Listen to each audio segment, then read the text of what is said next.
जो यशोदा हॉस्पिटल हैदराबाद की तरफ से है।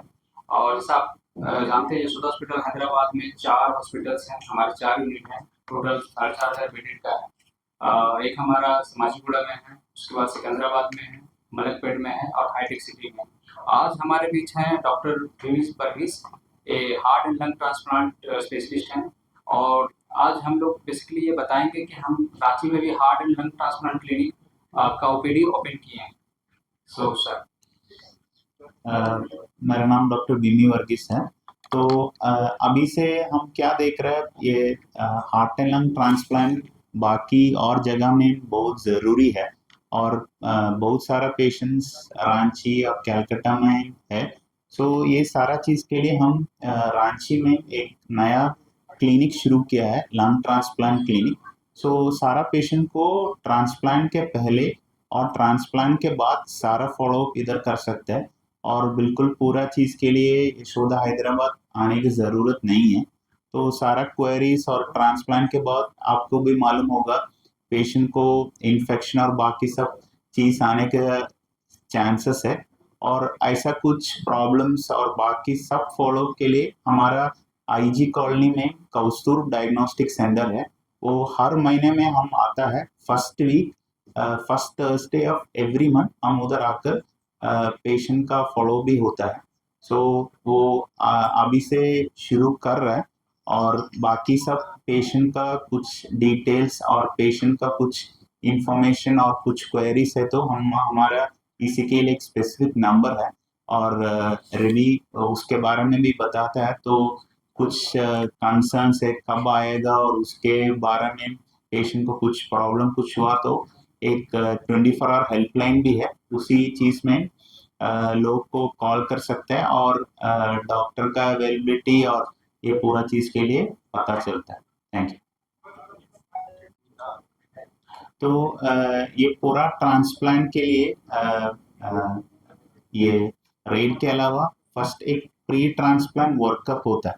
तो ये वर्कअप में ये ट्रांसप्लांट के बारे में, रिस्क के बारे में समझता है। और उसके अनुसार ही हमारा स्टेट ऑर्गन रजिस्ट्री में हम लिस्ट करते हैं।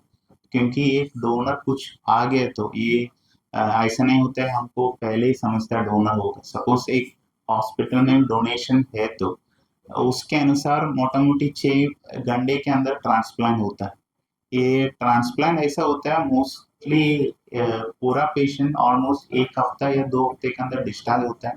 और उसके बाद 2 महीना बाद हॉस्पिटल का बाजू में रहना है। क्योंकि हर हफ्ता फॉलो के लिए आना है और एक्सरे और ब्रोंकोस्कोपी और नया लंग्स को कैसा है समझना है। तो वो सब चीज़ उधर होता है। उसके बाद प्रॉब्लम क्या है, ये लाइफ लॉन्ग दवा तो लेना है और दवा भी लेने के बाद इम्यूनिटी कम होने की वजह से इन्फेक्शन और बाकी सब चीज़ होने का चांसेस है। वो सब चीज़ और ब्रोंकोस्कोपी और बाकी सब टेस्टिंग सब रांची में ये कौस्तुर डायग्नोस्टिक सेंटर में होता है। वो हर महीने में हम आता है। क्या खर्चा? तो अराउंड ये टोटल ट्रांसप्लांट को अराउंड 25 to 30 lakhs आ जाएगा। ये खर्चे में पूरा 2 हफ्ते का स्टे और वो पूरा ट्रांसप्लांट का कॉस्ट और इम्यूनो सप्रेशन, मतलब ये इम्यूनिटी कम करने का दवा बाकी सब उस चीज़ में होता है। अच्छा, ये जनरली सबसे ज़्यादा किस चीज़ से इफेक्ट होता है? मतलब जो आप कर रहे हैं, क्या चीज़ से ज़्यादा इफेक्टेड होता है जिससे लोग सावधान हो? तो मोस्टली ये सब चीज़ एक कॉमन डिसीज है, इंटरस्टिशियल लंग डिजीज। मतलब हमारा फेफड़ा का साइज कम और साइज कम होने की एक बीमारी है। तो ये बीमारी का प्रॉब्लम क्या है, ये और नहीं बढ़ने के लिए ही हमको दवा दे सकते हैं, बट इम्प्रूवमेंट के लिए दवा नहीं है। तो ये सब बीमारी के लिए हम फूकने का टेस्ट और सीटी स्कैन में हमको समझता है ये उसका लंग का फंक्शन कम हो रहा है या नहीं।